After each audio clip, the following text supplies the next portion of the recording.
Olá, estudantes da primeira série. Quem está falando aqui é o professor Gustavo Treveller e hoje nós vamos falar sobre pêndulos. Olá, meus queridos. Então, nosso objetivo aqui é compreender o conceito de pêndulo simples. Pêndulo simples, que maluco, que coisa que é essa, né, cara? Bem, retomando, né, vamos falar um pouquinho sobre a força centrípeta, ela que é uma das responsáveis pelo movimento de pêndulos. É uma força que sempre aponta para o centro. E, nesse caso, quando estiver apoiado sobre superfície, a normal é sempre perpendicular ao ponto de apoio dos objetos. Bem, vamos falar um pouquinho sobre essa situação aí, um pouquinho melhor. Gente, você está hipnotizado. Então veja esse gifzinho que está sendo mostrado aqui, né? Você tem até inclusive uma certa crítica, né? Nós temos aqui a televisão girando, né? Oscilando, ao mesmo tempo com uma pessoa segurando um relógio ali, né? Em um movimento circular, um movimento pendular. Né? Esse movimento a gente já viu em inúmeros casos, em inúmeros exemplos, né? Mas qual é a dinâmica atrás dele, né? Normalmente você está falando sobre hipnotizar coisas, né? E às vezes a hipnose nem sempre utiliza pêndulo, né? Tem outras formas de a gente fazer isso. Pois bem, o pêndulo, essa ferramenta que vemos muito em desenhos ou filmes associados à hipnose, tem leis físicas que regem seu movimento. A hipnose não tem nada a ver com isso, apenas usa a ferramenta, né? Então veja como o negócio oscila, né?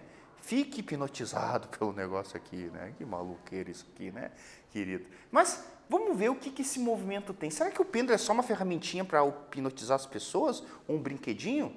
Então vai perceber que tem muita fundamentação atrás dele. Pois bem, o que é um pêndulo, né? É um sistema ideal constituído por uma partícula suspensa por um fio inextensível e de massa desprezível. Então, veja o que a gente acaba tendo aqui.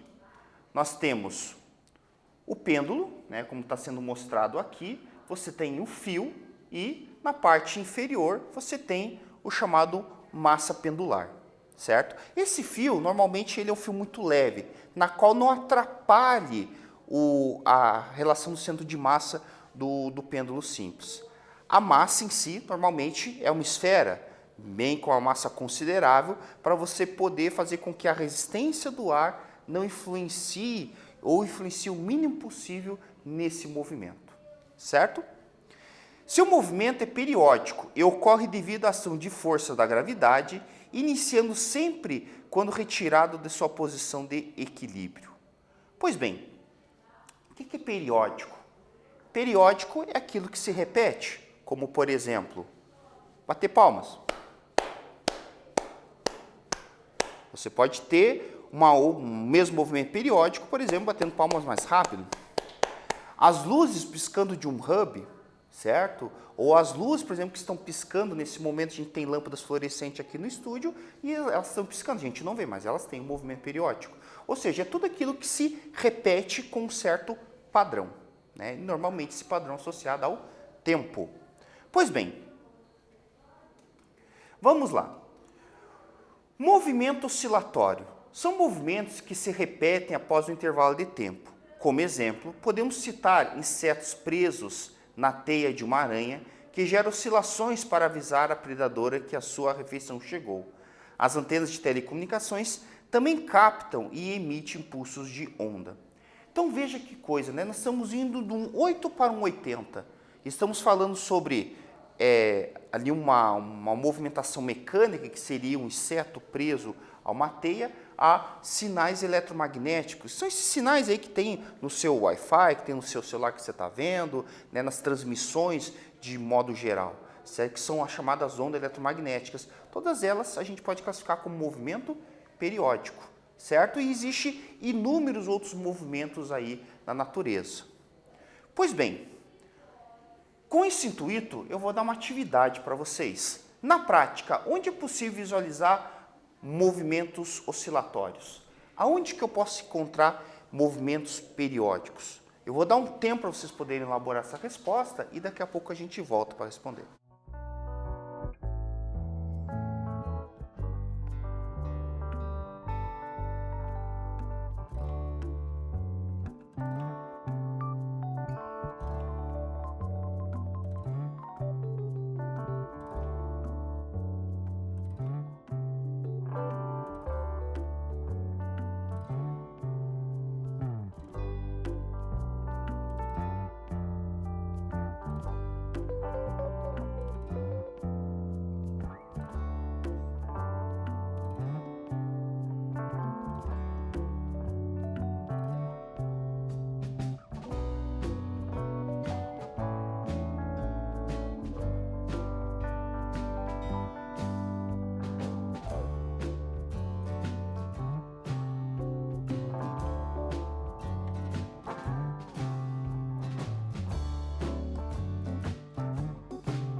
E aí, meus queridos, conseguiram pensar em movimentos oscilatórios?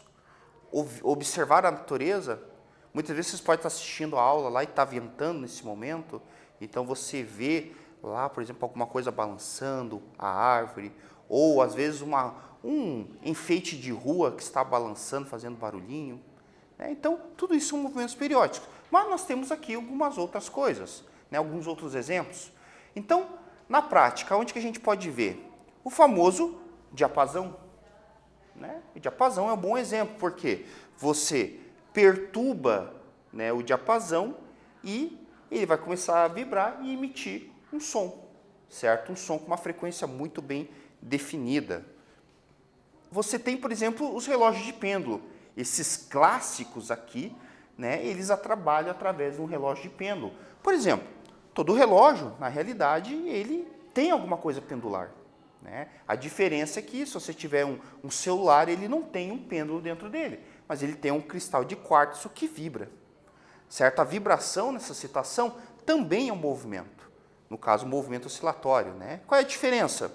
A diferença é que a pessoa que constrói o relógio, ele calibra de tal forma que ele diz que tantas oscilações equivale a um certo intervalo de tempo, normalmente um segundo. Então, vamos fazer um exemplo aqui, que uma ida e uma volta do relógio de pêndulo equivale a um segundo, ou seja, o relógio ele vai liberar um segundo no mecanismo quando o pêndulo ele acaba voltando, certo? Então, seria um bom exemplo desses relógios de pêndulo. O celular é um pouco diferente. O cristal de quartzo que tem lá dentro, ele vibra. Então, o que o celular faz, na verdade, o mecanismo de relógio, ele conta quantas vibrações terá em um segundo. Então, ele vai contar, por exemplo, vamos supor que o quartzo vibra 4.000 vibrações por segundo, então ele vai contar 4.000 vibrações, dá um segundo, mais 4.000, 2 segundos, e assim vai indo. Percebam que é o mesmo padrão, certo? E nós temos aqui instrumentos musicais de corda, como a harpa, o violão, o violino e assim por diante, certo? Lembrando aqui que você tem perturbações de uma corda e as cordas elas oscilam, certo? Em uma onda estacionária, fazendo com que haja a emissão do som. Então aqui nós temos vários exemplos de movimentos periódicos aí e vai ter outras aplicações aí dentro da natureza e principalmente dentro da física quântica, da mecânica quântica e outras coisas mais. Pois bem, veja esse exercício da VUNESC 2017 adaptado. Olha que coisa linda aqui, Observe o poema de Melo e Castro falando sobre o pêndulo, Então, se você for analisar, aqui você tem P, P, PE, PEN, PEND e PNDU, e depois vem o PNDUL e finalmente a palavra pêndulo. Então, vocês podem perceber que a palavra pêndulo está escrita, certo, conforme a abertura do pêndulo, ou seja, conforme a amplitude desse pêndulo. Então, quando ele está com uma amplitude pequenininha, você vai perceber que tem só o P. Quando ele vai abrindo essa amplitude, você vai percebendo que a palavra pêndulo está sendo escrita. Certo? Então, bonito, Vamos ver o que isso tem aqui de física. O que a gente pode falar de física? Suponha que o poema representa as posições de um pêndulo simples em movimento, dadas pelas sequências das letras iguais.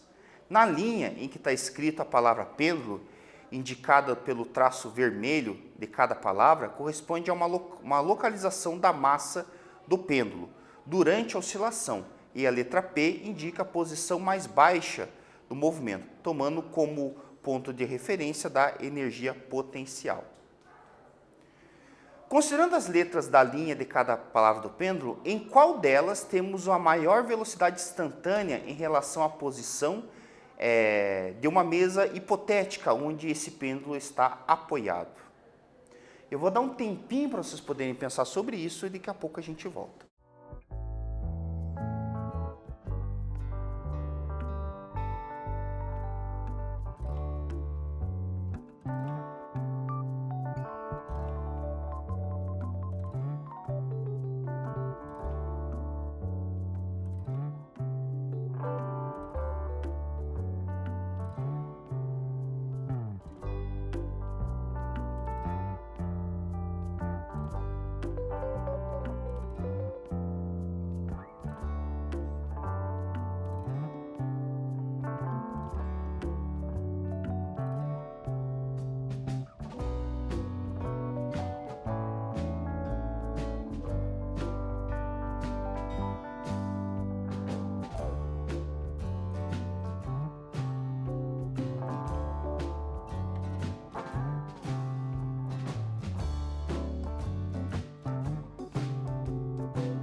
E aí, meus queridos, conseguiram entender aonde que tem essa maior velocidade e tudo mais?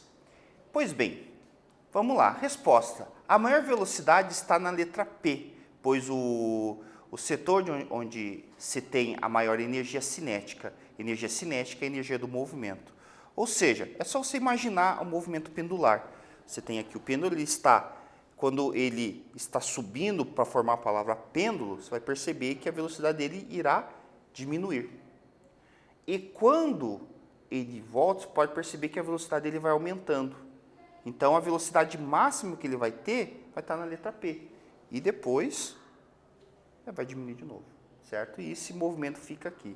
Se você for analisar, o pêndulo ele funciona através da conservação da energia. Nós vamos falar um momento sobre isso, né? Em que eu tenho constantemente a conversão de energia potencial gravitacional em energia cinética. Cinética e potencial. Potencial e cinética. E assim caminha a vida do pêndulo. Vamos lá. Agora vamos falar sobre pêndulo simples. Vamos pegar os elementos do pêndulo simples. Para construir um pêndulo, ele acaba sendo de uma maneira muito simplista para ser construído, mas existe algumas malandragens para serem analisadas aqui. Alguns elementos. A primeira coisa, para a gente poder entender isso, eu tenho que entender que existe um comprimento, certo? Ou seja, um comprimento L nesse processo, ou seja, vai ter o comprimento da corda. Lembrando que nesse caso, né, o comprimento do pêndulo é do centro da bolinha, no caso do centro da massa, até o ponto de giro, certo? Então, normalmente, quando o pêndulo é muito comprido, você até pode desprezar aqui o centro de massa, lembrando se o tamanho da esfera é muito pequena comparada com o comprimento. Mas, normalmente, quando a gente fala comprimento de pêndulo, representa da ponta, né, do giro até o centro da massa. Outra coisa que a gente tem que imaginar é a amplitude. A amplitude é o grau de abertura desse pêndulo. Então, eu posso fazer com que ele tenha um grau alto ou um grau baixinho, certo? E a gente vai perceber algumas coisas interessantes sobre ele. E nós temos a massa pendular, né, que tem que ser uma massa boa, né, uma massa, um valor considerável. Para quê? Para que na hora do seu movimento haja a menor interferência possível do ar. Lembrando do princípio da inércia, a tendência do objeto sempre é permanecer em movimento, em situação de equilíbrio. Lembre-se disso, certo? Então, aqui você reduz a ação da força resistiva do ar. Pois bem, o que a gente precisa falar aqui também, né? Período de oscilação. O que é um período?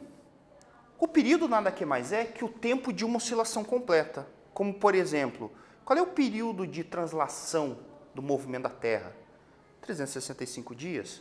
Qual é o período de rotação do planeta Terra? Né? O que gira em torno do seu eixo, 24 horas. Então, isso a gente chama de períodos, o tempo que ele demora para fazer um ciclo completo. E é isso que acontece no pêndulo. Quando a gente fala em ciclo completo, eu quero que o pêndulo ele vá e volte. Certo? Não é só a ida, é a ida e a volta. Beleza, então eu posso calcular esse período através dessa expressão, dessa equação que vocês estão vendo aqui, que seria período, que é chamado de T, é igual a 2π raiz de L sobre G. De novo, T é igual a 2π raiz de L sobre G. Né? Ou seja, a fração L e G, né, a L sobre G, está dentro de uma raiz. Só que essa expressão ela é válida quando você tem pequenas amplitudes, ou seja, amplitudes bem pequenininhas, próximo a 10 graus, certo? Por que isso? Bem, é muito simples. Se você fazer um pêndulo e puxar ele mais que 10 graus, quando ele for fazer essa ida e essa volta, tu vai perceber que ele não vai voltar para a mesma posição. Porque é óbvio, sempre vai existir uma força resistiva ali. Por mais que você tente minimizá-las, ela sempre vai existir. Mas quando você diminui a amplitude, você percebe que essa perda ela é muito pequenininha. Vai existir algumas operações matemáticas, algumas considerações matemáticas que fazem com que seja 10 graus.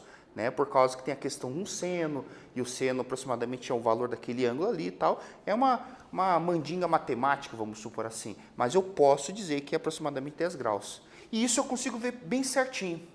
Quantas vezes eu cheguei em casa fiquei olhando, às vezes, fui lá, coloquei a chave na porta tal, fiquei olhando para a porta e eu percebi que a chave ela ficou oscilando. Você mexeu com a porta, você girou lá, trancou a porta e a chave ficou oscilando. E ela fica oscilando horas e horas em uma amplitude bem pequenininha. Tem que ser bem pequenininha, porque quando ela está girando, né, ela vai oscilar bastante, mas depois de um certo período ela vai permanecer horas e horas oscilando bem pouquinho. Certo? Faz esse teste.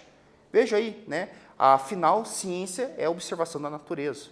Então, você vai perceber esse efeito. E eu posso calcular esse período através do comprimento do fio e da aceleração da gravidade. Certo? Então, vamos lá.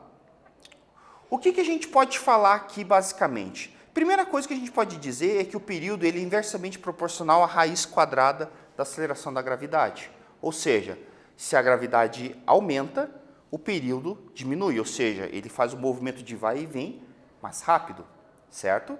Claro que não é linear isto, devido à questão da raiz, ou seja, a gravidade aumenta 2 vezes, a amplitude vai aumentar 2 vezes. Nada disso, né? Então, acaba sendo oposto. Então, se eu aumento a gravidade 2 vezes, o período irá diminuir a raiz de 2, no caso desse período, ok? Beleza. Então, a gente pode considerar isso aí. E uma coisa interessante é que o período ele não depende da massa pendular, ou seja, não depende do m, certo? E nem do θ, porque a gente fez aquelas considerações que eu conversei com vocês, né? A gente fez as considerações do ângulo, da massa, da questão da resistência, aquela coisa toda lá. Então, você pode perceber que, inclusive, elas não aparecem na equação, certo? Então, o que a gente consegue analisar aqui? Primeiro, que o período ele é proporcional à raiz quadrada do comprimento, certo? A gente já consegue perceber isso aí, certo? E também a gente consegue perceber que o período de oscilação ali, certo? Ele é inversamente proporcional à raiz quadrada da aceleração da gravidade, certo? Então, o plano de oscilação de um pêndulo simples permanece constante, mesmo que o suporte do fio, por exemplo, do fio, sofra rotação. Então, esse movimento pendular ele não irá sofrer interferências, por exemplo, externas aí, né? Desde que sejam mantidos aquelas condições que a gente conversou ali. Então, retomando aqui o que a gente viu, nós vimos que oscilações harmônicas são movimentos que se repetem em um certo intervalo de tempo. Conhecemos o conceito de pêndulo simples, que é uma partícula suspensa por um fio e seu movimento corre devido à atração gravitacional da Terra. Lembrando, né, aqui nós estamos trabalhando com Terra porque, obviamente, a maioria de nós está na Terra, mas se você for imaginar outras situações com gravidade, o movimento pendular, o período pendular, será diferente por causa da aceleração da gravidade. Beleza? Meus queridos, eu espero que vocês tenham gostado dessa aula, refaça o exercício, anota as anotações e até um próximo momento. Tchau, tchau.